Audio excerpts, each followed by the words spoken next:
Hello, my favorite easy, busy vegan moms. As you might have noticed, I am on a search on the best way to do vegan cheese. And in this video, I will share with you the top 5 mistakes one makes when trying to do vegan cheese.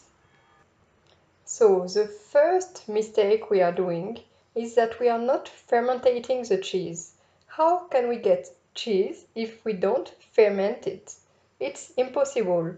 It will not have the cheese taste. It can have some taste which is similar to cheese that you can find in some countries, but it will not have this cheesy exact taste that you will only have if you ferment it. So don't do this beginner mistake on vegan cheese. Ferment your cheese. Yes, it will take more time, but the result is yummy, veganlicious. The second mistake that some people are making, and I see it in a lot of videos and recipes on how to do vegan cheese, is to ferment it in a cold temperature.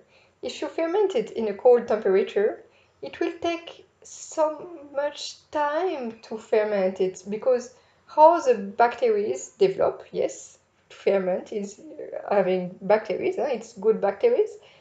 We have to have some warm temperature. So if you're in summer, you can just leave it outside, outside in your kitchen, covered obviously.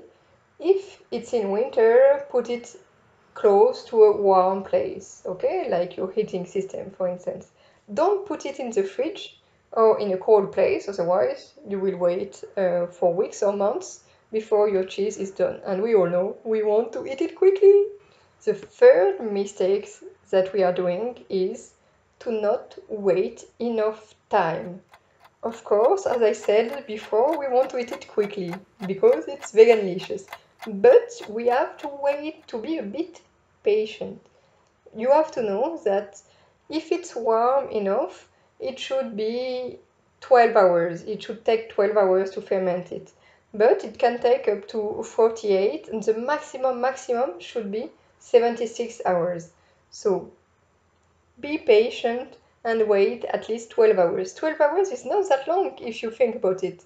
You just go to sleep and you wait a bit more and you will have your cheese which is already fermented. The fourth mistake that we are doing when preparing a vegan cheese, after having it fermented, we will put it in a mold and at that time it can go in the fridge. But we put it directly in a bowl or mold, but we don't put baking paper or we don't use a silicone mold. And if we don't do this, it will be very difficult to take it out afterwards. And the fifth mistake that we are doing when trying to do vegan cheese is afterwards to put it in a box in the fridge. You might think, yeah, that's how we are storing in usually cheese. Don't do it like this. You have to not put it, you can put it in a box if you want, but don't close it. Otherwise, it will never dry. You will never have a real cheese. You will have something which is like cream cheese. But here we want some dry cheese. So that was it for the top 5 mistakes that we are doing when we are doing some vegan cheese. I hope you're not doing it, and I hope that you will have some veganlicious vegan cheese. If you have any comments on which recipe you prefer, which vegan cheese you prefer to do, write it in the comments. If you want more advice on vegan recipes and how to raise a vegan child, subscribe here. See you soon!